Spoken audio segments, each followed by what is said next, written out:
Během prvních dnů islámu v Mekce nevěřící vyzývali proroka Mohameda, pokoj s ním, vykonat zázrak, aby dokázal své proroctví.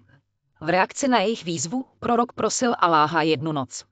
Podle vůle Aláha bylo národu uděleno zázračné znamení. Měsíc, ta zářící koule tak jasná, byla rozdělena na dvě odlišné části. Jedna část se objevila na jedné straně hory Hira, zatímco druhá se objevila na druhé straně. Ti, kteří nevěřili, viděli tuto zázračnou událost na vlastní oči, ale odmítli pravdu.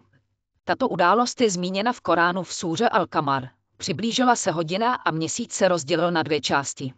A když uvidí zázrak, odvrátí se a řeknou, to je kouzlo.